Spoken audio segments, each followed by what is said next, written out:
Here's some trivia. Did you know it's impossible to even find a single video on YouTube advocating for prohibition of drugs? When it comes to drug prohibition, only 2 people in the world support it. I'm one of them. The other is Peter Hitchens. If you think your belief that all drugs should be legal makes you edgy and cool, you're simply wrong. That's a global homo establishment position. So why are drugs even illegal again? Treaties. After World War II, international treaties were signed in the US and Europe, agreeing to make all the popular drugs illegal. Before the ink could even dry on those treaties, though, drugs surged in popularity. Drug policy in America and Europe since that time has gone entirely in one direction. We've looked for every possible way to avoid enforcing these laws. Peter Hitchens wrote an entire book on it. He aptly named it The War We Never Fought. Neoliberals would love to legalize all of the drugs, however, not if it sacrifices their sacred cow belief in international law. My view on drugs is actually kind of more nuanced. I have a pragmatic and idealist point of view. It's like Murray Rothbard. Idealistically, he believed in some cringe anarcho-capitalist utopia. Pragmatically, he was a pretty base paleo-libertarian. Ideally, we live in a pretty socially conservative society, one based on virtue and honor. In this type of society, I think many drugs that we criminalize could be legal. I'd include drugs like marijuana, cocaine, even crystal meth on that list. In fact, many of these drugs were legal back when America was a more socially conservative society. For the most part, they weren't abused and didn't lead to societal problems. An exception I draw though is opium, that and the similar drugs heroin and fentanyl. Even socially conservative societies have struggled with these drugs. I've talked about this before on the channel, the whole Chinese opium den thing. So long as opiates are still outlawed, I think that most drugs could probably be legalized. That's assuming, of course, we're living in the ideal socially conservative society. That's not the type of society we live in though. We live in the degenerate global homo dystopian society. The average person is a hedonist who's entirely irresponsible. There's zero accountability. The everyman of today's society is one in which the most important people in his life, his employer, his spouse, the neighborhood drug dealer, all these people are constantly looking to take advantage of him at all times. Everything is strictly transactional. In this system, I say all the drugs should be banned. We're not even close to the level of responsibility for these things to be allowed. Maybe when there isn't a foster care crisis going on, when we aren't leading the world in incarceration, a time in the future where America isn't the world leader in broken families, when the average person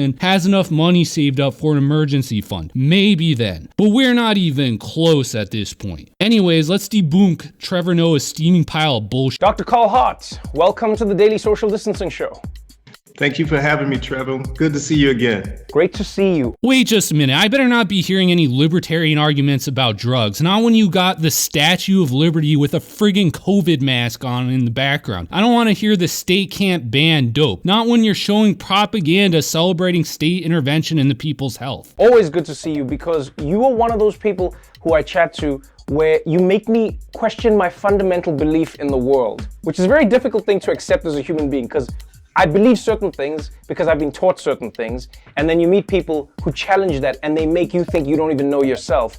Oh yeah, this guy, I'm sure he's right up there with Socrates in terms of wisdom, a modern day St. Thomas Aquinas. You have a new book out that's got everybody talking, Drug Use for Grown-Ups. Well, I mean, there's a correlation there. Millennials in large numbers are avoiding becoming adults. They're childless, low-T, sexless Marvel fanatics, like grown-up children. At the same time, drug addiction has skyrocketed out of control. Something you did maybe once at a party when you were a stupid kid has now become a full-blown lifestyle. I imagine this book has all the best tips on how to erect a tent on a sidewalk. Now, just to set the stage, you are a tenured professor at Columbia, right? You're an established and respected neuroscientist. You are not some dude who's just like selling bankies, like little baggies of weed or whatever. This is like we're talking to a doctor here. Yeah. First things first. He's a doctor, guys. Forget all the people in your life who told you not to use drugs. Don't listen to the advice of police, current and former drug addicts, judges, your parents, Barack Obama, CJ from San Andreas. Drugs are perfectly fine. You should use them, preferably lots of drugs. In fact, use all of the drugs. Why? Well, this guy is a muffin pumpkin PhD.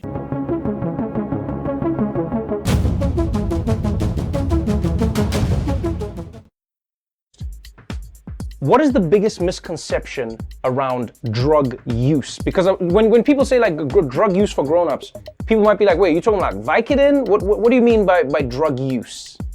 Yeah, so when I'm talking about drug use, I'm talking about the fun drugs that people take, cocaine, MDMA, psilocybin, those types of drugs. That's what I'm talking about. And the biggest misconception is that most people who use these drugs are addicted. Oh yeah, the fun drugs. It's not like any prominent celebrities died from any of these drugs recently. It's not like any high-profile people have recently humiliated themselves through their addiction to these drugs. Oh, and psilocybin. Go, you know the thing. You know, those mushrooms that grow on poop. Yeah, I don't think many people think they're addictive. Why would anyone be addicted to something whose only effect is to make people feel severely nauseous? If that's the sort of high you're chasing, I've got something for you. Trust me, all the cool kids are doing it. It's called Sally, kinda like Molly. Just meet me at the dumpster behind Chipotle and I'll hook you up with some Sally, aka salmonella. Okay, that's a joke. Don't try and get high off salmonella. Just like gross poop mushrooms, you'll just get food poisoning. The vast majority of people who use drugs are not addicted. 70-80% of those people who use drugs don't have problems like addiction. They are responsible individuals. They go to work, they take care of their families, they pay their taxes. Responsible people, they're professionals. And that's one of the reasons that I wrote the book, so to clear up some of those misconceptions. I mean, maybe this is true if by drugs you include casual marijuana user. If you exclude them though, I really don't know. In my own life, I know there are people who use drugs like crack and meth. I also know people who are responsible people whose lives aren't full of problems. There is zero overlap when it comes to these two groups of people. I mean, this guy's a Columbia professor, right? So I assume he hangs out with other Columbia professors. How many of these professors are regularly using cocaine and MDMA? If it's a lot of them, well, that certainly raises questions about Columbia. At least in my mind, this is the school that Spider-Man attended, not those heroin-addicted thieves he had to beat up after they robbed that old lady. Well, the thing that concerns me is that when we focus on the drug, we're not focusing on the relevant behaviors. Like, are these people good people? Do they behave appropriately? That's far more important than what they put in their bodies. And then by focusing on the drug, what we do is we inadvertently vilify people who use drugs. And that decreases the likelihood that they will come to us when they need help. And so I'm trying to get us to focus on the relevant behaviors. Yeah, here's the problem though. Can you be a good person who uses a drug? Sure. Eventually though, if you keep using it, you're going to run into a problem. Your drug use is going to conflict with being a good person. YouTube can actually be a good way of explaining why this is. This is a slide from an old video of mine. Here I'm using Haidt's conception of the rider on the elephant. Alternatively, I've described this as the lawyer brain and the reptile brain. The reptile brain, or the elephant, is the one that's in control. It can click on any of the videos without even thinking about it. Alternatively, it can ask the rider, aka the lawyer brain, to weigh the pros and cons of each video. The lawyer brain can provide these pros or cons, but it's still the reptile brain that picks. You may notice that most of these videos are about alcohol. This represents the mindset of an alcoholic. So the alcoholic wakes up and he gets out of bed. What is he gonna do today? He runs his brain algorithm and the first choice is beer, beer, beer. So reptile brain asks lawyer brain, should I drink beer? Lawyer brain responds, the beer could help your hangover. However, you smell like garbage. Your life is in shambles. Quitting booze ought to be your #1 priority. So the reptile brain agrees, I shouldn't drink beer right now, so it refreshes its algorithm. Now the top choice is, there's some booze in the fridge. At this point, the reptile brain has a revelation. It can refresh this thing 50 times in a row. Every time booze is gonna be the top result. So you know what, screw it. Let's just get our drink on. It's not that the reptile brain rejects the advice of the lawyer brain, he's just trapped in the algorithm of his own mind. That's because the human mind is partially an algorithm. So what does the psychology of addiction have to do with being a good person? Well, being a good person is one who respects their responsibilities. They're supposed to take care of themselves, their families, and their friends. The more drugs you take, the more these hedonistic tendencies get hard-coded into your algorithm. Here's some of the things not showing up in the algorithm. I should call my mom. I should catch up on work. It would be a good idea to come up with a plan to help get on top of paying back my debts. Dr. Dreads here would probably offer some platitude in response to this. Well, the person doesn't have a character flaw. It's not the drug's fault. It's addiction, which is a medical condition. Okay, fine, but how does that resolve any of the issues? If someone starts consuming drugs, it makes sense for people to moralize the issue. The goal needs to be to get the person to cease using. Every time they consume the drug, the dopamine hit will hard encode into their algorithm. Drugs are bad is absolutely the best approach to take. A cavalier attitude of, oh, drugs are fine, isn't healthy. So let's break it down into two parts for this conversation. We'll talk about the drugs themselves, and then I want us to talk about addiction afterwards. So let's talk about the drugs themselves. For most people out there, if somebody uses cocaine, it means they're running around sniffing the whole time and they say crazy things to people and they lose their minds. If you use heroin, then you cannot see straight, you cannot live straight. If you use crack, you're gonna sell your family if you can. There are certain things that are attached to these drugs. However, in the book, you go through on a scientific level and you argue against these ideas. My question to you then is, if this isn't the truth of the drugs, then where are we getting this from? Well, we're getting these sort of dramatizations, the sensationalism from movies, from the media.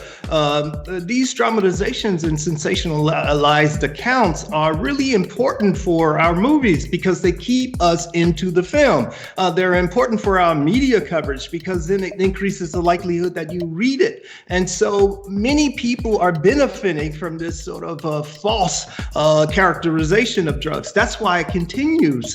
And also, one of the things that happens is that it increases police budgets because then now we have to put more money in their budget. It increases the budgets of scientists like me. So a number of people are benefiting. That's why this thing continues. Wait a minute. Did you just suggest that Hollywood is falsely portraying the effects of drugs increase police budgets? Does that make sense to anyone? Let's look up the 5 most used drugs in the United States. Okay, let's exclude tobacco. It doesn't really have a lot of effect on behavior. We're also going to exclude prescriptions because it includes many different things. First off, are people under the influence of alcohol or marijuana unfairly portrayed in movies? Not in my personal experience. What about meth? Meth is made in a volatile chemical process. A common effect of smoking a lot of meth is to develop bumps around the body. These contain chemicals that the human body rejects as not being natural. They're itchy and referred to as bugs as they can often have the sensation of insects embedded underneath the skin. Let's say I'm one of these evil Hollywood people. If I really wanted to sensationalize someone's drug addiction, I could easily do that with a meth addict. Yet I'm not aware of any movie or TV show that does this. And don't tell me something like Intervention, because that's a reality TV show. Those people are actually on the drugs. But in the book, you basically argue that the drug itself is not bad, and I'll never do it justice. That's why I hope people will read the book, is because you break it down. You know, you talk about how the drugs, them not being regulated doesn't help. The fact that, you know, you don't know what's in your drugs. People are taking what they think is cocaine, but now there's fentanyl, and now they're dying, and now they say it's the cocaine, but it's the fentanyl, it's the this, it's this. There's rat poison, there's this, everything that's being cut, and the basing, and all of these things. You speak from experience. I mean, I remember how shocked people were when you said, oh, I use heroin. Everyone was like, wait, what? Yes. So let's talk about that for a second. So I acknowledge heroin use, cocaine use, MDMA use. I acknowledge all this drug use in order to dramatize the fact that most people who use these drugs are not addicted. Is it a good idea for the average person to start using cocaine, heroin, or MDMA? If your kid asked you if it was actually a super duper smart thing to use this garbage, what would you say? Of course you'd say these things are addictive and self-destructive over time. To say otherwise is to live in a liberal fantasy world. The fact that the professor uses these drugs only further casts doubt as to his own objectivity. He was introduced to us as a neurologist, a Columbia professor, so where's the science? You got empirical data to back this up? This seems very fields versus reals to me. So I wanted people to see somebody who's responsible, somebody who writes books, somebody who meets their obligations, so they could understand that, see, we've been misled. Instead, they don't want to believe that. But let's say every night I drink 12 beers, I get completely hammered and then pass out. I've been doing this for 15 years, yet every day I wake up and go to work. Am I suddenly not an addict at this point? Well, guys, you see, I wrote a book. Therefore, there isn't anything wrong with me getting blackout drunk every single night. William Faulkner was a great writer. He was also addicted to alcohol. Kevin Smith is a pretty terrible director, maybe okay writer. The fact he's directed so many movies doesn't change the fact he's addicted to marijuana. One of the major concerns when we think about the drug in themselves, let's think about a drug like fentanyl. Fentanyl has been approved in the United States in medicine since 1960. So we use fentanyl in medicine safely, not a problem. But when you think about somebody like Prince, for example, Prince died about 5 years ago, almost to the day. He died in part because he had fentanyl in a drug, in a pill that he thought was oxycodone, a Percocet. He didn't know fentanyl is a lot more potent than oxycodone. So if the same amount that you take of oxycodone and you take that same amount for fentanyl can kill a person. Yeah, both of these things are only supposed to be taken under the supervision of a medical doctor. I've got a confession for everyone. I myself have gotten high on fentanyl. Yes, a couple years ago I had to have sinus surgery. I wasn't sedated and I was fully awake. Sinus surgery is painful and sucks. I mean, literally. Imagine Total Recall. Arnie has to pull the tracker out of his brain using a tool shoved up his nose. It's like that, but even worse. So an anesthesiologist gave me fentanyl through an IV to counteract the pain. And after the surgery, guess what? I got prescribed oxycodone. This was for residual pain after the surgery. Despite using both of these drugs, I never OD'd. I didn't become addicted either because I followed the instructions. It's hard for me to believe legalization is a better idea, that we should just cut out the medical professionals and then I just go buy whatever I think I need from the store. I thought the left was all about science and trust the experts. Apparently not when it comes to pain medication. And so if Prince knew what was in his drug, he might still be with us today. So in the book, I'm arguing we need to regulate these things. We need to make sure we have drug checking facilities so people will know what's in their substance, so it decreases the likelihood of them dying from ignorance, not knowing what's in their substance. You're kidding me right now. It is regulated, you moron! The thing you're proposing exists. It's called a pharmacy. A friggin' pharmacy, for crying out loud. Shouldn't we go the opposite way? There would be people who would argue, well, why risk anybody losing their lives? Why don't we just get rid of all cocaine and just get rid of all weed and all everything? Just get rid of every single drug. Wouldn't that be a better option? Why would you argue against that? Well, it's not going to happen. It's unrealistic, and I'm trying to be realistic. And so I'm a parent, so I know that my kids or children will engage in certain behaviors, even though I may not want them to. And so what I do is try and equip them with the information so that if, in case it happens, here's what you do. Because I know people are not perfect and people do not live by logic alone. And so I'm trying to think about the data. The data tells us that we have 30 million Americans who use drugs regularly every year. And I'm not going to be ignorant about that sort of thing. And so the best way to do it is to make sure we have these safety nets. How do we enhance the safety of this activity as well as other activities? This is a really bad attitude to have. Statistics show a large but still minority portion of the population succumbs to drug addiction. Therefore, I'm not going to adopt any bright line moral rules regarding drugs. Instead, I'm just going to accept the inevitability that my children are going to become drug addicts. After all, I use all of these drugs myself. You can see the weakness of this sort of philosophy in Trump versus Biden. Trump has a very simplistic, objective view of drugs and crime as being bad things. Trump himself doesn't even drink alcohol. Joe Biden, meanwhile, believes drug addiction is a normal part of life. Trump's children are successful and well-adjusted. 2 of Biden's children are dead, and another one is a drug addict who's currently being investigated for corruption and sex crimes. When you say that, when you say we have 30 million people who use drugs every single year, I can imagine a lot of people at home going, well, if you legalize it, wouldn't that become 70 million? Wouldn't that become 200 million? Now the whole of America is a crack addict. Now America's losing its mind going to China. Yo, China, I'll do anything if you give me more crack. That's what a lot of people are thinking right now. But you're arguing that the drug itself, inherently, the drug is not inherently bad. So then let me ask you this. What is the good side of crack or heroin or cocaine? Can there be a good reason to use it? What? Yeah, when we think about parties, just think about going to a party. People have alcohol, they have other psychoactive substances because drugs facilitate social interactions. They can enhance euphoria, they can make people feel good. All of those are good things because when people feel good, they're less likely to treat other people poorly. So you want people to feel good. It's just that you want to make sure that people engage in this behavior in the safest sort of ways that are possible. So pleasure, happiness, all very good things. That's why people take drugs. You know what, friends? Why don't we just become pod people? We'll get hooked up to an IV of fentanyl, except the dose will be controlled so it's always safe. And while we lay in the pod, we can watch streaming porn all the time while we get stimulated by the pod. 3 times a day, we get meals, pizza, burgers, burritos. That's the ideal human life, right, friends?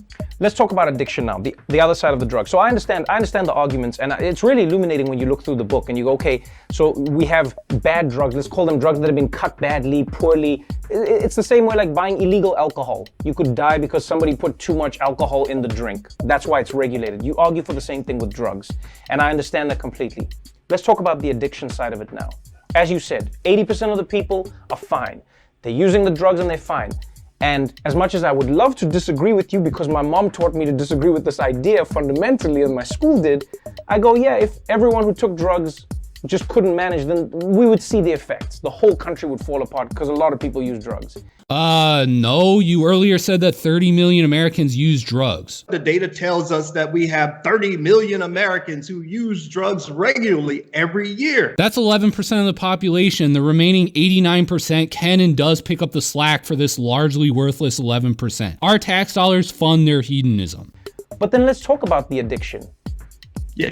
Is it not worth making sure there are no drugs because of how high the risk of that addiction is? So, you know, if somebody's addicted to cigarettes, is that as bad as being addicted to crack? Are the effects of certain drugs not worse than other drugs in the addiction? Yeah, so let's think about that. We can think about people who are addicted to alcohol. And then if they abruptly discontinue their alcohol use, they can die. The same sort of thing is less likely with something like heroin. So alcohol withdrawal can kill people. So when we think about the severity of addiction, alcohol is one of the sort of worst. But we manage to deal with that okay in our society, although we still lose people every year from alcohol withdrawal. Yeah, okay, alcohol is a drug. It's addictive and it causes a lot of social problems in our deeply irresponsible society. That being said, there's a lot of dishonesty here. Alcohol is not nearly as deadly as heroin. In terms of overdoses, 14,996 people died of heroin overdoses in 2018. That's versus 12,954 people dying from alcohol overdose in 2017. The fact that alcohol is consumed by far more people than heroin shows how much more deadly heroin is. It also shows how legalization can facilitate more consumption. But what about those deaths due to withdrawal? Yes, people are more likely to die withdrawing from alcohol than heroin. However, only 831 people died in the US from alcohol withdrawal in 2016. Even if we add that to the overdoses, it's still less deaths than heroin. On a per capita drug consumer level, it's far safer to drink alcohol than inject heroin. By the way, ideally I'd have statistics all from the same year. I'm not a miracle worker though, I have to work with what I've got. I think statistics from the same consecutive 3-year period is good enough. But the point is that it's an important point here. If the majority of people who use any drug are not addicted, it tells you that you have to look beyond the drug itself. There are other factors that are important for drug addiction. Other factors like psychosocial factors, psychiatric factors, like people who have co-occurring psychiatric illnesses are far more likely to be addicted to a drug than somebody who doesn't. And so it tells you that you want to make sure you get those people treated and the help they need. So what he's saying is that drugs don't cause addiction. Instead, it's caused by some sort of character flaw or mental illness on behalf of the addict. I guess we're supposed to believe it's got nothing to do with the normal dopamine system. Neural pathways and the plasticity of the brain are all irrelevant. Okay, Dr. Neuroscience. People make claims like this, say things like people get addicted to deal with PTSD or depression. So is that actually true? Let's start with PTSD. After being involved in a tragic situation, someone can have thoughts or flashbacks to what happened. This triggers strong emotions, which prompt an emotional response. This response often takes the form of the fight or flight reflex. Let's talk about brain composition again. We covered the lawyer and reptile brain. There's also a third brain, sometimes called the mammal brain. It processes some of our emotions, mostly the emotions involved in raising children, which is a very mammal-specific characteristic. So stuff like caring, love, empathy, sadness is all stuff that's in our mammal brain. PTSD involves emotion, memories, and fight or flight reflex. So let's start with emotion. Emotion is recalling a traumatic or frightening event. Being scared or threatened is a very reptile brain emotion. If you saw someone get hurt,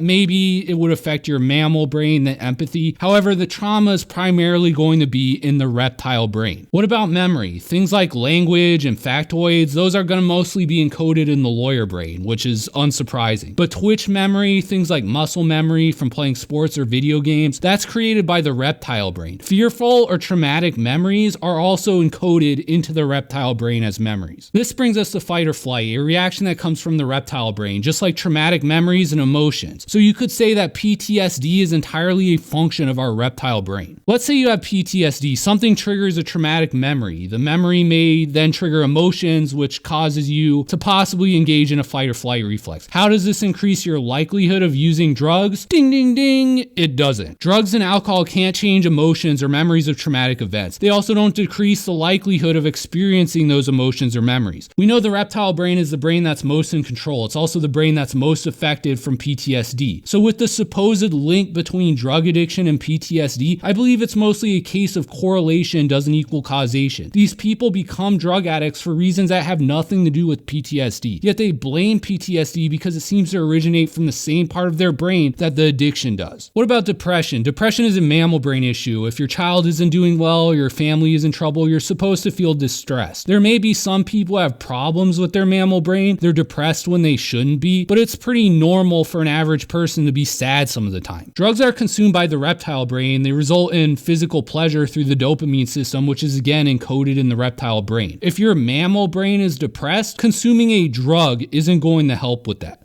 People who recently lost some social status, they are no longer gainfully employed. They're more likely to meet criteria for addiction. All of these sort of factors are important. So it tells us as a society, we have to be better. We have to treat people better. We have to do better. We have to make sure we have social safety nets. All of these things will radically decrease the amount of addiction that we see in a society. Compared to the 1950s, we now have much more robust welfare programs. There's also the whole civil rights thing. Yeah, drug addiction has gotten far more worse since that time. It's now spiraled totally out of control. But when we focus on a drug, then we're not focusing on the most important aspects of addiction. What terrifies me, though, on a completely uninformed level, I don't claim to be an expert at all. I just go as a layman on the street who is proud to be an idiot and trying to learn. I look at the stories. I go, man, Whitney Houston, you know, and I go like, I don't know what happened or didn't happen, but I know that something involved crack possibly, and that's we lost Whitney Houston. And then DMX, I read in the news, DMX, and they go like, what happened? And he's in a coma, and you're like, it's because of drugs. And then I go, man, Dr. Hart, I mean, I'm all for, you know, people legalizing drugs, but I don't want to keep losing people. Is there something that I'm missing when I think like that? Yeah, let's think about Whitney. Oftentimes you see the headline, she had cocaine in her system, and it probably had nothing to do with her death. She died in a bathtub because she fell asleep. She also had antihistamines in her systems, which you can get over the counter. She had benzodiazepines in her system that she was prescribed. She fell asleep in the tub. So if anything, you know, you wanted her to be awake. Cocaine keeps people awake. And so people need to understand that the headlines are often wrong. What? Guys, it wasn't the cocaine. Her problem was she went to sleep. You know, sleeping is very dangerous. After all, no dead people are awake, am I right? Keep in mind, next time you have allergies and you take Allegra, well, if you fall asleep, you might just die. Let's think about DMX. I don't know what happened with DMX yet. We don't know, but there are a number of people who are speculating. And it'll be nice to know, but that's why we're trying to get the right information out. So if there was a drug involved, and he may have hidden what he was doing because it's stigmatized, we hope people come out of the shadows and they can seek help, or they can seek information about doing the activity more safely so we don't lose people. He died of a cocaine overdose. I guess this Trevor Noah video was recorded a week or so ago, so that information hadn't been known. So if I understand correctly, and reading through this book, this seems like your argument. You go, in society, there are people who will be addicted to certain things. You know, so some people will be addicted to sugar. They can't stop eating sugar. Some people are addicted to food. Some people can't stop drinking alcohol. Some people, their addiction might be running marathons. It's just a different thing. But your addiction will just be tied to something else. My question to you then is, with drugs, how is it that all of us are so wrong then? Like, how did this happen? How did we all just get it so wrong? Because I know for myself personally, if you said to me 6 years ago, hey, Trevor, weed, should it be legal? And I'll be like, that is the devil. People are going to smoke the weed, and it's a gateway drug, and it's going to kill them all. because that's what I was brought up to believe in my school, in my community, in my life. Now I look and I go like, man, I was an idiot. I can't believe I even thought that. So how are we all so wrong? How did we all become programmed incorrectly then? Well, so the first thing people have to understand is in the United States, drugs are not banned because of pharmacology or science. Drugs are banned because of racism. Yep, y'all had to see this coming. When anyone says something was banned due to irrational racism, it's a guaranteed lie. You know this, I know this, so let's see where this goes. We banned all of these drugs originally because of their association with despised group. The opioids we banned because of our hate of the Asian Chinese folks. The Chinese were banned from America by the 1882 Exclusion Act. The fact that opium was made illegal in 1909 shows that it wasn't just a race thing. By the way, Chinese opium dens were legitimately disgusting and led to all sorts of crime. That's why Chinese were the only ethnicity to ever be singled out and banned from immigration to America. An act that was totally justified under the circumstances. Cocaine because of our hate of black people. Nope. Cocaine was actually banned in 1914 by the Harrison Narcotics Tax Act. That was after the US conquered the Philippines and made it a colony. Of course, this all followed the Spanish-American War. Cocaine use was non-existent in the American black population at the time. The act instead was directed at Filipinos. And again, it wasn't out of contempt, but a genuine belief that the drug was causing social problems in the Philippines. Marijuana because I hate Mexican Americans and black people. Wrong again. Marijuana was made illegal because of racism towards Mexicans or blacks. In 1970, the US government outlawed marijuana because of its abuse by irresponsible people. You know who I'm talking about. Dirty, nasty hippies. Hippies got high every single day. They didn't work and they lived in Marxist communes. Ordinary people hated the hippies and they threatened the well-being of our entire nation. The vast majority of hippies were white, not Hispanic and not black. And so when we understand why drugs are banned in the first place, then we can start to look behind the sort of curtain and see some of the what the reality really is. Like you said, with marijuana, you can no longer fool people because more than 50% of adults have used marijuana in their life. So it's harder to fool them. Fool them how? Who exactly is trying to fool who here? I'd say that while you're under the influence of marijuana, it just makes you lazy and stupid. Sure, that goes away after you're done, but why not read a book instead? Marijuana is just a waste of your time. At least that's what Alan Bloom said, and I agree. Also, there's always a small chance when ingesting marijuana that it'll cause psychosis. Yeah, it's probably pretty unlikely to happen. However, if it does happen to you, it's a life-altering experience. You'll never be the same again. But with something like cocaine or crack, it's still easy to fool people because most people haven't used that drug. It's still easy to fool people about heroin because most people haven't tried heroin.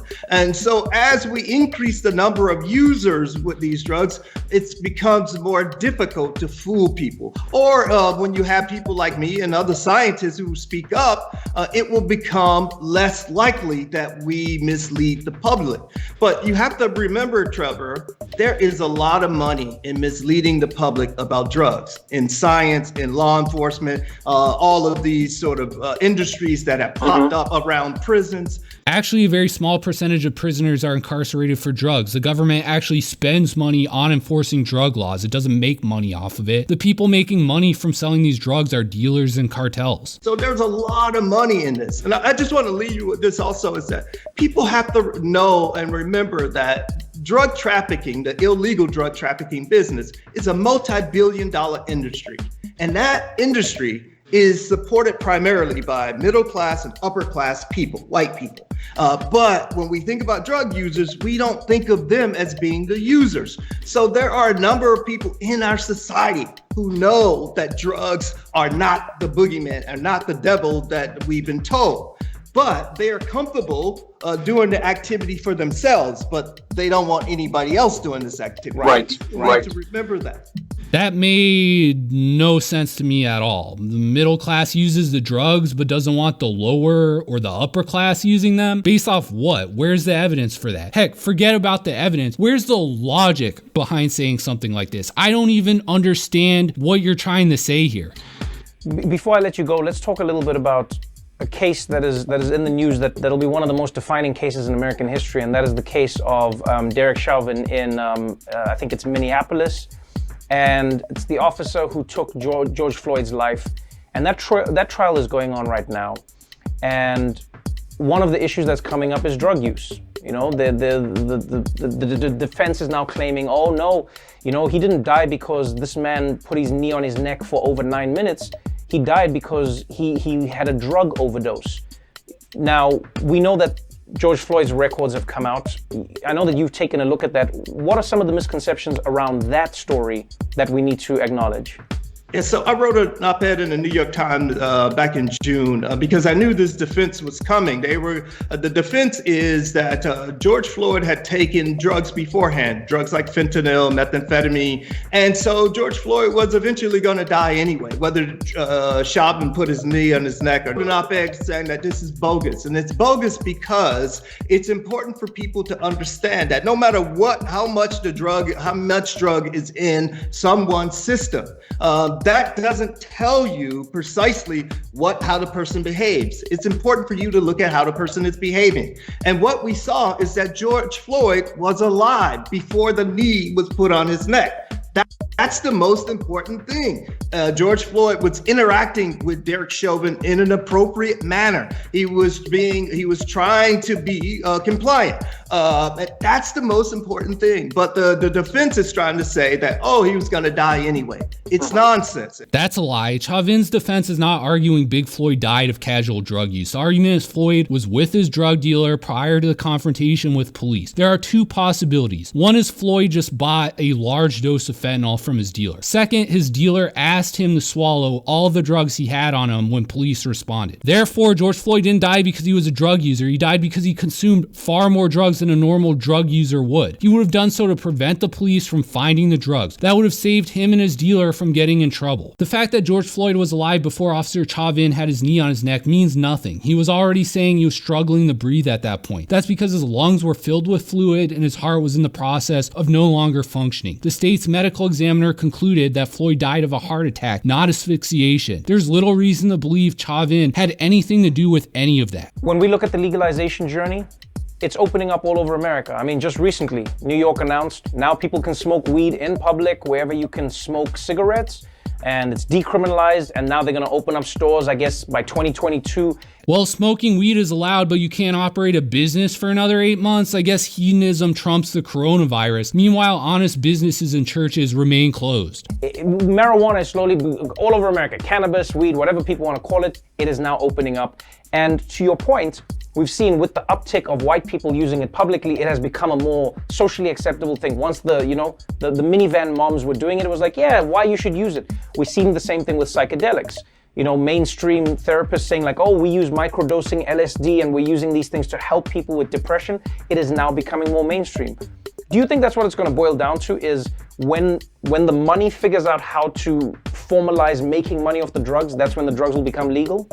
Yeah, so people need to understand that we banned alcohol from 1920 to 1933. And the reason why we overturned alcohol prohibition was the promise of getting rid of the income tax. And so we said that the money generated from alcohol tax revenue that will make it no need for an income tax. So America said, yeah, let's do that. Let's overturn it. Everything this guy said is incorrect. Probably the most dishonest person I've had to respond to. First of all, alcohol is never prohibited in the United States. The Volstead Act made the production and sale of alcohol illegal. It never prohibited the possession or use of it. Prohibition will never work if it's only focused on sale and production. Prohibition of drugs never worked for the same reason. While it was illegal to possess controlled drugs, the penalties were and have always been a slap on the wrist. In fact, countries that do harshly punish drug users have low drug use. Japan and China are both examples of drug prohibition working successfully. Also, prohibition wasn't overturned to get rid of the income tax. If that was the goal, the 16th Amendment would have been overturned. That's the amendment allowing an income tax. Prohibition was overturned because it was unpopular with the people. Just like today, drug prohibition is extremely unpopular. If laws aren't enforced, people tend to view them as arbitrary and unnecessary. Oh, one last thing I have to ask you for earlier. How do you know if you are addicted to something or not? So you use heroin, and then because of the stigmas in society, I would even be like, wow, but can you stop using heroin, Dr. Hart? How do you know if you're addicted or not? How does anybody know if they're addicted? What is the true definition of addiction versus somebody using a thing? Because everyone will say, I drink and I'm fine. Someone will go like, no, you're addicted. How do you know whether or not you're addicted?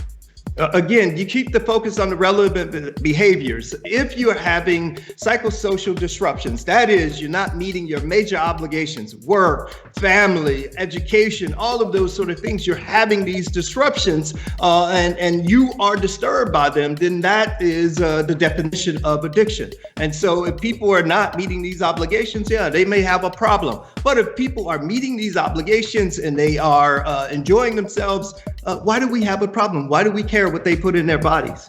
Oh, I see. There's only a problem when you're no longer meeting expectations. So you're only an addict when you get fired from your job, your spouse leaves you, or your liver fails. That's the standard. This definition of addiction encourages people to consume drugs to the point their life is in a crisis. All drugs that reinforce themselves through dopamine become more addictive over time. They take up more and more space on the behavioral algorithm in your mind. This is a problem that should be addressed before it's too late. Sadly, Trevor Noah is misleading his audience of young people to believe drugs are harmless. 80% of people who use drugs never become addicted, am I right? This is one of the most despicable, dishonest things I've ever seen. There are young people who will have their lives ruined because they watch this program. It's interesting you say that because, you know, I know I've got to let you go, but this is something that I find fascinating about your book and your argument, is how it breaks so many people's minds and the arguments that they've already pre-made in society. So I'll give you an example. I've seen a lot of conservatives get angry at the idea of your book. They go like, this is crazy. This black man wants to get everybody on crack and heroin and look at what it did to the black community. But the very essence of your book should be something that conservatives/libertarians should love, which is being able to choose what you would like to do with your own body. Yeah, says the guy with the Statue of Liberty wearing a COVID mask in the background. Yes. And so the libertarians have come in support of the book, actually, and because of that argument. But, you know, it's not a libertarian argument. It's the fundamental argument of the country. It's like the second sentence in the Declaration of Independence, our founding document. It says that we have the right to life, liberty, and the pursuit of happiness. As long as we don't bother anybody else or prevent them from doing the same, we're okay. That's in the Declaration of Independence. Actually, the founding fathers would disagree. They didn't believe freedom was only restrained by the government. They understood that the human body also restrains freedom. Remember our old friend, the alcoholic? How is he free? His own lawyer brain tells him to quit drinking. Even when his reptile brain agrees and resists the urge, he is served up temptation after temptation to drink. True freedom is not just the ability to engage in any act of hedonism, it's the ability to truly control one's own destiny. That means having the ability to say no to drugs and other things that are trying to hack our mind. And so that's an American value. That is the American value. And that's what I'm trying to ask America to reconsider, to really live up to, make our practice be consistent with our promise. And then what do you say to the communities out there, especially black communities, where mothers, preachers, whoever it may be, the elders in the community will go like, Dr. Hart, what are you doing? We watched the crack epidemic destroy our communities. Why would you advocate for drugs? Yes, I'm not advocating for drugs, by the way. I'm just saying that if people are using drugs, we shouldn't throw them away because of their drug use. We should look at their other behavior. That's what I'm saying, number one. But that's not what you're saying. You're advocating for the legalization of all drugs. What's the term for this? It's not steel manning, because what you're doing is you're lying to make your position seem stronger than it is. So I don't know, fraud manning? And number two is that when we talk about the crack epidemic destroying the black community, it was just wrong. I mean, it's true that people had problems, but when we think about things like unemployment, the highest unemployment rates in the United States in black communities was 1982. Crack didn't come on the scene until 1985, but yet crack is blamed for that sort of thing. So they used heroin instead. Who cares? We think about violence. We had peaks in violence in 1933, 1980, 1991. Crack was on the scene in 85 for the 91 one, but we've had these periodic peaks in violence. That's how societies work. And so crack was blamed for these things that were really caused by things like Reaganomics and Reagan's economic policies. I don't even like Reaganomics, but even I still can't understand how this makes any sense at all in terms of black violence. So yeah, I'm just gonna say this is unsupported conspiracy theory nonsense. But crack was blamed, and so I'm trying to get people to understand that if you look beyond drugs, then we might find some real solutions. Right. Actually, the solution is simple. Don't use drugs. Anyone promising a cope where you can use drugs and everything with your life will still be fine is selling you snake oil. If heroin and cocaine are so harmless, why doesn't Trevor Noah start using these on his show? Steven Crowder did this whole thing where he had a knee on his neck for the same length as George Floyd. So here's my challenge, Trevor. Why don't you take the same amount of fentanyl that was in George Floyd's system and do it live on your show? I mean, Joe Rogan smokes weed live on his show, so Trevor Noah, why don't you put up or shut up? By the way, I'm just making a rhetorical point here. Nobody should consume the amount of fentanyl that George Floyd did. You'd have to be a complete fool. You'll kill yourself doing something like that. So don't do it. Well, I could talk to you for ages, but luckily, that's why you wrote the book. I hope people read it before they comment on it, because it's one of the most thought-provoking reads that I've had the pleasure of exploring in a very long time. Oh yeah, it's right up there with Principia Mathematica, a true work of academic brilliance. Perhaps one of the greatest intellectual achievements in the history of mankind. Drug use for grown-ups. Anyways, that's enough of this garbage. Remember kids, don't do drugs. Drugs are very bad. Anyways, if you like this video, please support my small YouTube channel by subscribing. Thanks.